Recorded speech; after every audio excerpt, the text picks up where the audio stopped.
हाँ तो गाइज कैसे हैं आप सब। जैसे कि आप सभी को अच्छे से पता है 1.2 स्टार्ट कर चुके थे और 1.2 में दो क्वेश्चन भी कर चुके थे, फर्स्ट और सेकंड। अगर आपने नहीं किया है तो इस वीडियो के डिस्क्रिप्शन में जाना, वहां आपको लिंक मिल जाएगी, आप वहां से उन क्वेश्चंस को देख सकते हैं। तो अब क्वेश्चन नंबर 3 को स्टार्ट करते हैं। तो क्वेश्चन नंबर 3 में जब आप बुक के अंदर लैंग्वेज पढ़ेंगे तो आपको यहां दिखेगा, आपसे कहा है कि फैक्टराइजेशन वाले मेथड से इसका क्या निकालना है, आपको एलसीएम भी निकालना है और एचसीएफ भी निकालना है। तो निकालते हैं, चलो सबसे पहले तो फैक्टराइजेशन करना पड़ेगा। किस किस का फैक्टराइजेशन करना पड़ेगा आपको? 12 का, आपको 15 का और 21 का, इन तीनों का आपको फैक्टराइजेशन करना पड़ेगा, जिसे हिंदी में बोलते हैं गुणनखंड।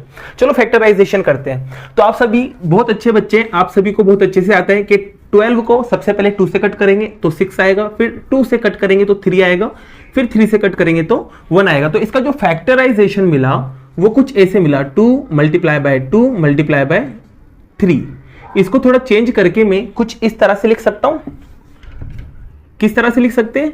2 टाइम आ रहा है इसलिए 2 पे पावर 2 और 3 1 टाइम आ रहा है तो 3 पे पावर 1। बात करते हैं 15 की। तो जब 15 के आप फैक्टर करेंगे तो 15 के फैक्टर सीधे से आपको पता है 3 × 5 होने वाले हैं, और 21 के जब आप फैक्टर करेंगे तो आपको यह भी पता है कि 3 × 7 होने वाला है। ठीक है, ये तो हुआ फैक्टराइजेशन। बात करते हैं एलसीएम की और एचसीएफ की। तो एलसीएम एचसीएफ मैंने लास्ट वाली वीडियो में बताया था कैसे निकालना है, तो इसको देखते हैं। सबसे पहले बात करते हैं एचसीएफ की। तो सबसे पहले बात करते हैं एचसीएफ की। तो एचसीएफ मैंने आपको बताया था, जो सब में सेम आ रहा है उसको ले लो, वही क्या कहलाएगा? एचसीएफ। तो यहां सब में सेम क्या आ रहा है? तो सब के अंदर देखा जाए तो यहां 3 1 टाइम आ रहा है, इसमें भी 3 1 टाइम आ रहा है, इसमें भी 3 1 टाइम आ रहा है, इसके अलावा कुछ भी सेम नहीं है। तो यही आपका क्या कहलाएगा? एचसीएफ कहलाएगा। तो एचसीएफ एक आपका आंसर आ चुका है एचसीएफ की फॉर्म में। दूसरी चीज एक और निकालने के लिए बोली थी, वो है आपका एलसीएम। तो एलसीएम में मैंने क्या कहा था, आपको जो भी नंबर दिख रहा है उसकी हाईएस्ट पावर वाले को पकड़ना है और उसको लिखना है बस। बाकी वो कितनी बार रिपीट हो रहा है उससे मतलब नहीं है, बस आपको हाईएस्ट पावर वाले को देखना है और एक बार लिखना है। तो यहां बात करते हैं इस पूरे में, यहां से यहां तक के पूरे में बात करते हैं। देखो 2 आ रहा है, 2 सबसे ज्यादा कितनी बार आ रहा है? 2 बार आ रहा है, तो 2 को 2 टाइम लिख देंगे। बात करते हैं इस पूरे में, देखो 3 यहां भी आ रहा है, यहां भी आ रहा है और यहां भी आ रहा है। सबसे ज्यादा पावर वाला कौन है? 1 है, क्योंकि इसमें भी 3 पे पावर 1 है, इसमें भी 1 है और इसमें भी 1 है। तो कहीं से भी उठा लो, कोई से भी 3 को, तो लेकिन एक ही बार उठाना है। तो एक बार उठाएंगे तो लो, एक बार 3 को उठा लिया। बात करते हैं अब 2 फ्री हो गया, 3 फ्री हो गया, बचा कौन रह गया? 5। 5 देखो इस पूरे में सिर्फ एक लोता ही है और एक पावर वाला है, तो इसको ऐसा कैसा पटक देंगे। बात करते हैं 7 की। तो 7 आपके यहां पर ये भी एक लोता है, तो इसको भी ऐसा कैसा पटक देंगे, क्योंकि इससे ज्यादा पावर वाला और कोई दिख ही नहीं रहा है। बस इसको सोल्व कर लेंगे, आपका एलसीएम मिल जाएगा। तो 2 पे पावर 2 का मतलब आपको पता है 4 होता है, और ये 3 मल्टीप्लाई बाय 5 मल्टीप्लाई बाय 7। चलो मल्टीप्लाई करते हैं। इसको इससे मल्टीप्लाई करेंगे तो आपका आएगा 12, और इसको इससे मल्टीप्लाई करेंगे तो 35। तो 35 को आप 12 से मल्टीप्लाई कर लो, सीधा सीधा आपका आंसर आ जाएगा। 12 5 60 होता है, 12 3 आपको पता है 36 होता है, और 36 को जब आप 6 प्लस करोगे तो कितना मिलेगा आपको? 420।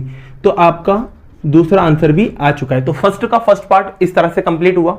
बात करते हैं किसकी? सेकेंड पार्ट की। तो सेकेंड पार्ट में अब देखो यहाँ कुछ चेंजेस आएंगे आपके। सेकेंड पार्ट की बात करते हैं तो सेकेंड पार्ट में एक तो 17 दिख रहा है, एक 23 दिख रहा है और एक आपको 29 दिख रहा है। चलो इनके फैक्टर करते हैं। तो जब इनके फैक्टर किए आपने, किनके फैक्टर किए? एक तो 17 के फैक्टर किए, ठीक है। एक आपने फैक्टर किए किसके? 23 के, और एक आपने फैक्टर किए किसके? 29 के। चलो फैक्टर करते हैं। 17 ऐसा नंबर है 17 से कटेगा और किसी से नहीं कटता। बात करते हैं 23 की। तो 23 भी ऐसा नंबर है जो खुद से कटेगा और किसी से ये कट ही नहीं सकता। इसकी हिम्मत थोड़ी ना है कट जाए, प्राइम नंबर है, खुद से ही कटेगा। 29 भी प्राइम नंबर है, खुद से ही कटेगा। तो इसका मतलब इसका फैक्टर क्या मिला? सिर्फ 17। इसका फैक्टर क्या मिला?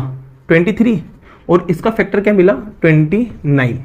बात करते हैं अब फैक्टर के बाद एक तो एचसीएफ की और एक बात करते हैं एलसीएम की। अब जैसे अब यहां पर इसका फैक्टर किया आपने, थोड़े से चौक हो गए होंगे आप। क्यों चौक हुए? कि यार एचसीएफ जब लिखा जाता है ना, तो एचसीएफ में क्या देखा जाता है? सब में कोई ना कोई नंबर सेम आना चाहिए।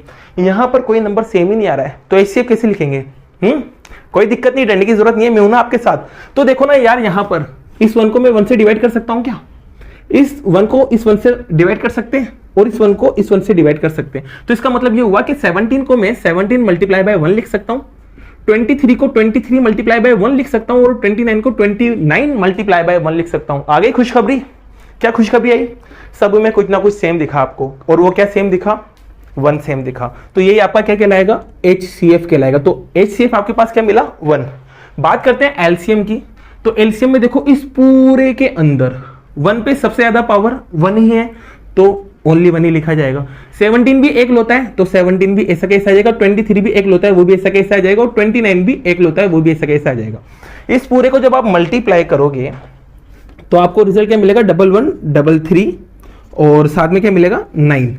ये आपका एक तो HCF निकला और एक आपका क्या निकला, LCM। ये आपका क्या है, आंसर है। नेक्स्ट क्वेश्चन ले चुके, क्वेश्चन नंबर 4 आपको दिख रहा होगा यहाँ पर। अब क्वेश्चन नंबर 4 में क्या करना है, पहले तो इसको समझते हैं। आपको क्या कहा है, इसमें 2 नंबर दे रखे हैं, फर्स्ट नंबर 306 है और दूसरा नंबर आपके पास है 657। अब देखो यहाँ क्या लिखा हुआ है ब्रैकेट के बाहर, यहाँ लिखा हुआ है HCF, मतलब इन दोनों नंबर का जब HCF निकला होगा वो क्या निकला, 9। यहां बात करते हैं तो यहां पर आप जब बुक में लैंग्वेज पढ़ेंगे तो यहां लिखा होगा फाइंड, मतलब आपको इसको निकालना है एलसीएम, किन का, इन सेम नंबर का आपको क्या निकालना है, एलसीएम। ये क्वेश्चन नंबर 4 है और ये बहुत इंपॉर्टेंट क्वेश्चन भी है। तो देखो इसको करते हैं, तो इसको करने के लिए आपको एक रिलेशन मैंने बताया था लास्ट वाली वीडियो में। लास्ट वाली वीडियो में रिलेशन क्या था, एलसीएम इंटू HCF। याद आ रहा है कुछ, किसके बराबर होता था, ये बराबर होता था प्रोडक्ट ऑफ नंबर्स के, इसके बराबर होता था। तो चलो यहां लिखते हैं, बात करते हैं एलसीएम की। क्या एलसीएम दे रखा है, क्या नहीं दे रखा है, तो एलसीएम की जगह सिर्फ एलसीएम ऐसा कैसा रहेगा।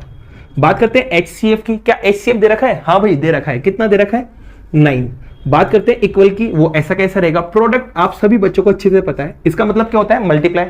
किसका मल्टीप्लाई करने के लिए बोल रहे हैं, नंबर्स का। तो नंबर्स दे रखे ना, कौन कौन से नंबर है, एक तो 306 और दूसरा है 657। तो यहां आएगा एक तो 306 और दूसरा आपको क्या मिलेगा, 657। अब एक बार बताओ, ये इक्वेशन बनी नहीं बनी, इस इक्वेशन की मदद से आपको क्या निकल जाएगा, एलसीएम निकल जाएगा। तो निकालते हैं एलसीएम, तो ये 9 मल्टीप्लाई में ना लात पड़ेगी, और लात पड़ेगी तो ये इसके कदमों में जा गिरेगा, तो ये इसके कदमों में जा गिरा है, और जैसे कदमों में जा गिरा है तो अब ये इसको क्या करेगा, काटेगा।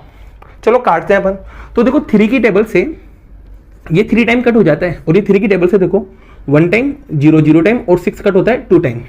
फिर देखो 3 से फिर कट हो रहा है, 3 से फिर कट हो रहा है, देखो कट करते हैं, 10 नहीं आता लेकिन 9 आता है ना, कितनी टाइम आता है, 3 टाइम पे 9 आता है।